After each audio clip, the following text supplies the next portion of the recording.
Friends ఈ వీడియోలో మనం వీగార్డ్ ఇన్వర్టర్ బ్యాటరీని అన్బాక్సింగ్ చేసి ఎలా ఉంది ఏంటి అలాగే ప్రైస్ ఎంత అనే విషయాలు మనం వీడియోలో తీసుకున్నాం. ఈ వీడియోని పూర్తిగా చూడండి. ఫ్రెండ్స్ ఈ బ్యాటరీ చూడండి, వీగార్డ్ అనమాట.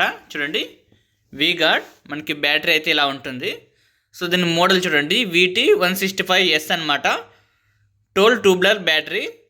మనకి ఇది లో మెయింటెనెన్స్ అనమాట. ఇది stable for inverter and solar applications. మనం సోలార్ అప్లికేషన్ కూడా ఈ బ్యాటరీని అయితే యూజ్ చేసుకోవచ్చు.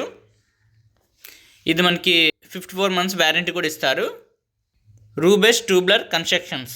అలాగే ఇక్కడ చూడండి హై సిలిక్ లైఫ్. అలాగే ఇక్కడ చూడండి, సో దీని మోడల్ అయితే మీరు చూడొచ్చు, VT165S. కెపాసిటీ వచ్చేసరికి 12 volts 54 Ah బ్యాటరీ అనమాట. ఇది C20. ఓన్లీ సోలార్ బ్యాటరీస్ అయితే మనకి C10 అయితే ఉంటుంది, కానీ ఇది C20 ఇన్వర్టర్ బ్యాటరీ కానీ అలాగే సోలార్ బ్యాటరీగా కూడా ఇది యూజ్ చేసుకోవచ్చు. ఇక్కడ మనకి ఎంఆర్పి చూడండి 19,500 అయితే ఉంది. నేను దీన్ని 15,500కి అయితే తీసుకున్నాను. మనకి ఈ బ్యాటరీకి గ్రీన్ లేబుల్ 10 అయితే ఉంది చూడండి. మనకి ఈ బ్యాటరీకి అలాగే సోలార్ బ్యాటరీకి చాలా డిఫరెన్స్ అయితే ఉంది, మీకు నెక్స్ట్ వీడియోలో అయితే చెప్తాను.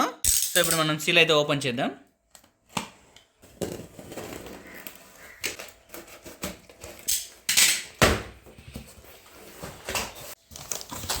చూడండి మనకి ఫ్లోట్ వాల్స్ చూడండి, మనకి డిస్టిల్ వాటర్ ఎంత ఉందనే మనకి ఇందులో ఇండికేషన్ అయితే చేస్తుంది. మనకి వచ్చేసరికి 1 2 3 4 5 6 అయితే ఇచ్చారు. అలాగే ఇక్కడ చూడండి నట్టు బోల్టాలు కూడా 2 అయితే ఇచ్చారనమాట. అలాగే చూడండి బ్యాటరీ టెర్మినల్స్కి ప్రొటెక్షన్ జెల్ కూడా ఇచ్చారనమాట. అలాగే మనకి చూడండి వ్యారంటీ కార్డు కూడా ఇచ్చారనమాట. సో మనకి ఇది 54 months అయితే వ్యారంటీ కార్డు అయితే ఇచ్చారు. ఓకే, ఇందులో మనకి క్యాప్స్ కూడా ఇచ్చారు చూడండి, పాజిటివ్ అలాగే నెగిటివ్ అనమాట. అలాగే మనకి ఇక్కడ చూడండి ఇది మైనస్ అనమాట, ఇది నెగిటివ్ టర్మినల్. అలాగే ఇక్కడ చూడండి ప్లస్ అయితే ఉంది, ఇది పాజిటివ్ టర్మినల్.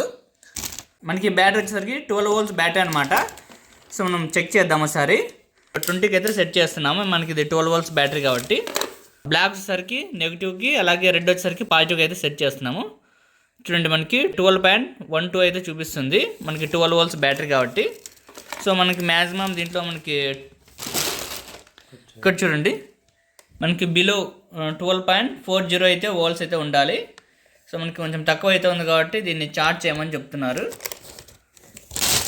ఓకే, మనం ఈ బ్యాటరీ అయితే పక్కనకి అయితే తీద్దాం.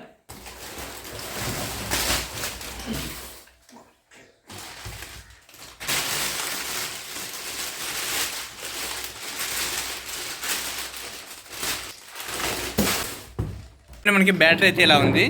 మనకి ఇది కెపాసిటీ వచ్చేసరికి 154 Ah C20. Only solar battery అయితే మనకి C10 అయితే వస్తుంది. సో ఆ బ్యాటరీ మనకి ఇంకా లైఫ్ టైం కూడా ఎక్కువ అయితే ఉంటుంది. సో మనకి ఇది 54 months కదా, అదైతే ఇంకా లైఫ్ టైం కూడా ఎక్కువ అయితే ఉంటుంది. సో ఇది మనకి ఇన్వర్టర్ బ్యాటరీ గాను అలాగే సోలార్ బ్యాటరీగా కూడా మనం యూజ్ చేసుకోవచ్చు. మనకి ఇక్కడ 6 cells అయితే ఇచ్చారు. మనం ఇప్పుడు ఫ్లోట్ ఇండికేటర్స్ అయితే బిగించేద్దాం. మనం క్యాప్ అయితే ఓపెన్ చేద్దాం చెప్తాము. సో మనం ఈ ఫ్లోట్ ఇండికేషన్ ఫిట్ చేయడం ద్వారా మనకి లోపల డిస్టిల్ వాటర్ ఎంతవరకు ఉందని మనకి తెలుస్తుంది. చూడండి మనకి లోపల మనకి ఇక్కడ గ్రీన్ కనిపిస్తుంది చూడండి, మనకి రెడ్ వచ్చేసరికి అప్పుడు గ్రీన్ దగ్గరకు ఉండే విధంగా చూసుకోవాలి. అలాగే ఫైనల్గా రెడ్ మార్క్ అయితే కనిపిస్తుంది కదా, ఫైనల్ ఇక్కడ దాకా అయితే రాకుండా చూసుకోవాలి. మినిమం మనం ఎప్పుడు గ్రీన్ ఉండే విధంగానే చూసుకుంటే మనకి బ్యాటరీ ఎక్కువ లైఫ్ అయితే వస్తుంది.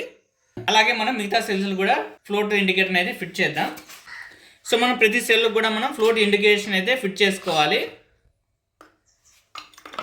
ఒక దానికే ఫిట్ చేస్తే సరిపోదన్నమాట. అలాగే ఇది చూడండి మనకి డిస్టిల్ వాటర్ కొంచెం కిందకి అయితే ఉంది. సో మిగతా దాంట్లో అన్నింటిలో చూడు పైకి అయితే ఉంది, కానీ దీంట్లో కిందకి అయితే వచ్చింది. అలా మనకి డిస్టిల్ వాటర్ ఒక దాంట్లో ఎక్కువ ఉంటుంది అలాగే తక్కువ ఉంటుంది, ఒకసారి ఎక్కువ డ్రై అయిపోతుంటుంది. కాబట్టి ప్రతి దానికి కూడా మనం ఇలా ఇండికేషన్ వేసుకోవడం చాలా మంచిది.